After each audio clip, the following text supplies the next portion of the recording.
stop what you are doing right now. Before you scroll past this, before you dismiss this as just another sports takes video, I need you to actually sit with what is happening inside the Indiana Fever organization right now. Because what is unfolding in real time, on camera, in front of millions of people, is one of the most fascinating, most complicated, and most consequential stories in women's sports history. We are talking about Caitlyn Clark, the most transformative athlete women's basketball has ever seen, getting into visible, documented, undeniable confrontations with her coaching staff. Not once, not in a fluke moment of competitive frustration, twice in the same game. On the same night she broke a WNBA record. Let that sink in for a moment. The woman who dragged women's basketball into the mainstream cultural conversation, the player whose name sells out arenas and crashes streaming servers, was sitting on a bench in Indiana moving seats to get away from one of her own coaches. That is not a footnote. That is a headline. And today we are going to break down every layer of it, every angle, every uncomfortable truth, because this story deserves more than hot takes and clipped moments on social media. This is simply explained. And we do not lie to you here. Let us start with the night everything became impossible to ignore. May 17, 2026. Indiana Fever versus the Seattle Storm. The Fever win convincingly, 89-78. Caitlyn Clark puts up 21 points and 10 assists, and in doing so, she etches her name deeper into the record books by setting a new WNBA record for the most career games with at least 20 points and 10 assists, surpassing the previous standard set by the legendary Courtney Vandersloot. By any measure, this is a triumphant night. This is a celebration. This is the kind of performance that should have every person in that building feeling unified, energized, and grateful to be witnessing something historic. Instead, a fan's phone captures something that tells a completely different story. First, there is an exchange with head coach Stephanie White, a visible emotional disagreement over positioning and defensive coverage, happening right there on the bench for anyone with a camera to see. Then later in the same game, assistant coach Brian January approaches Clark, walking her through a defensive sequence, explaining assignments, doing exactly what assistant coaches are paid to do. And Clark, who has never in her entire competitive life been the type to nod quietly and move on, makes it crystal clear that she disagrees. The conversation intensifies. Clark responds emotionally, and then she gets up and physically moves to a different seat on the bench. She relocated, mid-game. Away from her coach. Now some people will tell you that is nothing. That is just competitive fire. That is just the heat of the moment. And I will hear that argument, but I will also tell you this. You do not have two separate on-bench confrontations with two different members of your coaching staff in one game, during a game you are winning if everything behind the scenes is harmonious. That is not competitive fire misfiring once. That is a pattern revealing itself under pressure. To fully understand what happened on May 17th, you have to go back 2 days earlier to Friday, May 15th. Indiana hosts the Washington Mystics. The game goes to overtime. Through 3 quarters, the Fever are trailing by 9 points, the kind of deficit that breaks teams, the kind of moment that exposes who your real leaders are. And then Caitlyn Clark happened. In the 4th quarter alone, Clark scored 17 of Indiana's 31 points. She hit 5 3-pointers in that final period. 5. When the game was slipping away, when her team needed someone to step into the fire, she did not just step in. She set the whole court ablaze. She dragged her team back from 9 down, forced overtime, and gave Indiana every chance to win that basketball game. She finished with 32 points, 8 assists, and 4 rebounds. They still lost, 104-102, and that hurt. What happened at the post-game podium is what sent the internet into overdrive. A reporter asked Stephanie White a direct, specific question about Caitlyn Clark's 4th quarter performance, about the woman who had just single-handedly kept their season alive. And White chose not to acknowledge her star player by name. She pivoted to team language, collective effort, the group, the system. She did not say her name. The reaction was immediate and it was fierce. Social media flooded with frustration. Fans who had watched Clark pour everything she had into that 4th quarter, who had sat there watching her will her team back into a game they should have already lost, could not understand how the coach of that team could stand at a podium and talk around the most direct question of the night. One comment that circulated widely captured the sentiment bluntly. The fans were watching someone try to answer like Greg Popovich, but coach like someone who has not figured out what kind of coach she actually is yet. Now, is that entirely fair to Stephanie White? Maybe not entirely, but it speaks to something real. Because great coaches, the ones who build dynasties and earn lifelong loyalty, they understand the difference between promoting the system and celebrating their stars. Pop celebrated Tim Duncan. Phil Jackson let Kobe and Shaq be exactly who they were. Pat Riley built championships around the best players in the building and made sure those players knew it. When your coaching philosophy prevents you from giving a genuine, direct, emotional answer about your franchise player's historic performance after the most specific question of the press conference, something is not connecting. And the fans felt it. Now let us bring Brian January fully into this conversation, because she is not a minor character in this story, and she deserves the full picture. January is a former WNBA champion. She has earned everything on her coaching resume through competitive excellence at the highest level. She handles the Fever's defensive responsibilities, and by most accounts, her relationship with Clark has not been defined by hostility. Clark reposted January's content on her Instagram story earlier this year, both of them sharing a lighthearted moment around January running defensive drills with kids in London. There is mutual respect there. There is real history, but history and friction can coexist. And what makes the recent bench confrontation between Clark and January particularly interesting is that it did not arrive without warning signs. Go back to September 2025. WNBA playoffs. Clark is sidelined with injury, watching from the bench during Indiana's first-round series against the Atlanta Dream. Video surfaces of Clark and teammate Sophie Cunningham completely disregarding January's repeated attempts to get them seated and calm. January motions. They stay standing. January tries again. They keep going. Multiple attempts, and Clark and Cunningham continue challenging the referees with zero acknowledgement of the coaching staff's requests. At the time, a lot of Clark's fan base found it charming. Bench mob energy. The competitive spirit of a player who cannot turn it off even when she is injured. And there is something to that reading. But there is another reading. A WNBA champion, a professional coach with serious credentials, being publicly disregarded by the players she is trying to manage in front of a national television audience multiple times in one sequence. That does not disappear. That plants something. And what gets planted in September sometimes blooms in May. Here is the part of this story that I think is the most honest and the most important. I do not believe Stephanie White is trying to sabotage Caitlyn Clark. I do not think this is personal vendetta energy. I do not think anyone in that organization is waking up every morning with the intention of making Clark's professional life harder. What I believe this is, at its core, is a fundamental and unresolved philosophical disagreement about basketball. Stephanie White is a system coach.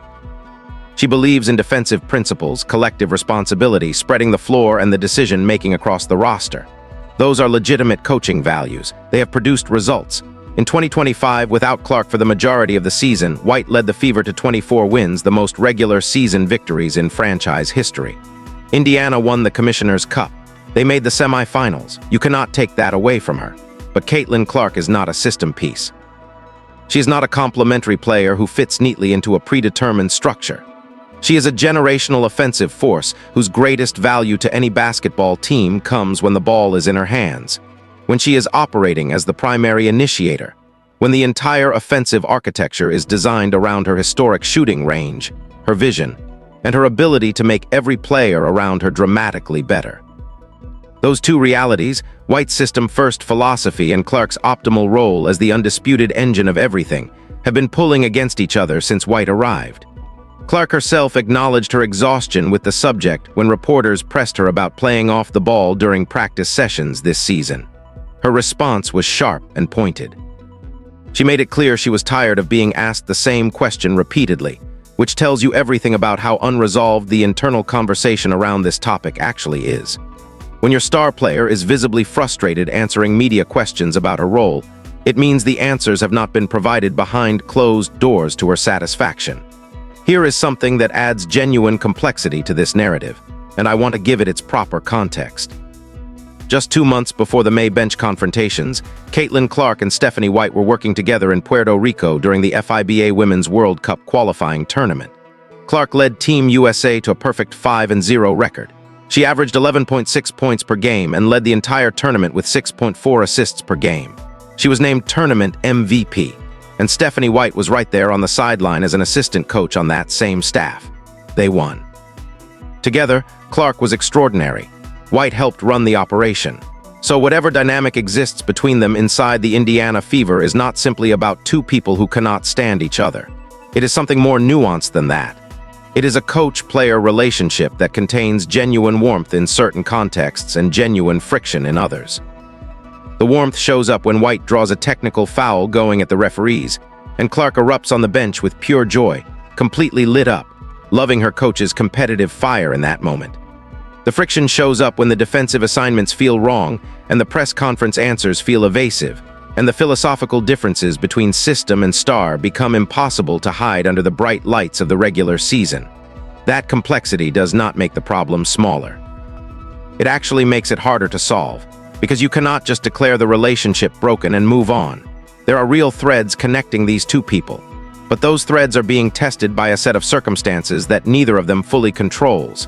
Let us ground this in the statistical reality for a moment, because Caitlyn Clark in her third WNBA season is not just good. She is historically significant at a level the league has rarely witnessed. She is the fastest player in WNBA history to reach 1,000 career points combined with 250 rebounds and 250 assists. She is setting records for games with elite combined point and assist totals. She is the reason the Indiana Fever sold out arenas during her rookie season, and the reason the WNBA's television numbers climbed to levels the league had not seen before. Her season opener contributed a milestone, the basket that gave her 1,000 career WNBA points in a loss, a franchise milestone in a defeat. Indiana dropped to 1-2 through their first 3 games of 2026, not the championship trajectory the organization spent all offseason building toward in the public imagination. Numbers can tell you Clark is performing. Numbers cannot tell you why she moved seats on the bench during a game her team was winning.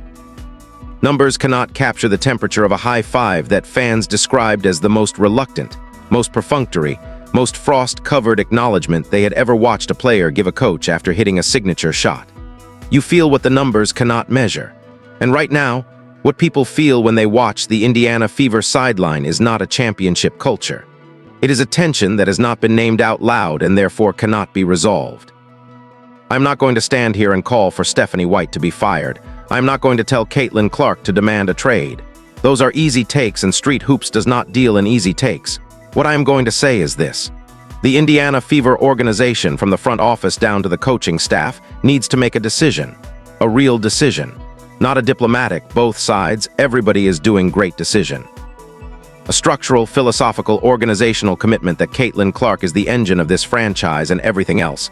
The defensive schemes, the rotation patterns, the offensive sequencing, the press conference language, all of it is built to maximize what she brings to the court every single night.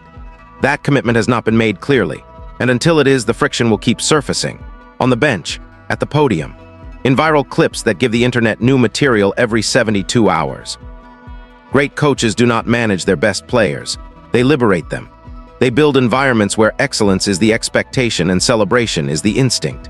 When Caitlyn Clark scores 17 points in a fourth quarter to bring her team back from 9 down, the coach standing at the podium afterward should not need to think about how to answer a direct question. The words should come naturally, because genuine pride does not require careful management. The Fever have the most valuable asset in women's professional basketball right now. They have a fully healthy Caitlyn Clark in her third season, with a complete understanding of the league, a sharpened skill set, a hunger to win that has only intensified through injury and comeback, and a historical profile that puts her in conversations reserved for the very best players this sport has ever produced. Wasting that asset in unresolved tension, in philosophical standoffs, in bench confrontations that become Twitter moments instead of championship fuel, would be one of the most avoidable tragedies in recent sports history. Here is where we land on all of this.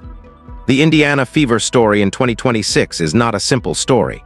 It is not good coach versus bad player or loyal star versus ungrateful franchise. It is a complicated, high-pressure, high-stakes collision between a coaching philosophy and a generational talent, playing out under the most scrutinized spotlight in women's sports in real time, for millions of people watching on every available screen. The bench confrontations are real. The press conference tension is real. The cold body language is real. The philosophical disagreement over how to use the most talented offensive player in the league is real, and the clock is ticking. Caitlyn Clark did not come back from injury, did not spend an offseason sharpening every part of her game, did not go to Puerto Rico and win a qualifying tournament MVP, to spend her third WNBA season moving seats on the bench and giving reluctant high fives after step-back threes that deserve standing ovations. She came back to win. The question the Indiana Fever organization needs to answer urgently behind closed doors, with real honesty and zero diplomatic softening, is whether the current setup gives her the best possible chance to do exactly that. Because if the answer is no, and right now the bench footage is making a pretty compelling argument, then Indiana is not just wasting a season. They are wasting something that comes along once in a lifetime. Figure it out, Indiana. The whole world is watching. This is simply explained. We never lie to you. Drop your thoughts in the comments below. Is this situation fixable before the All-Star break, or does it explode first? Hit that subscribe button and turn on notifications, because when this story moves, and it will move, you want to be here when it does. See you next time.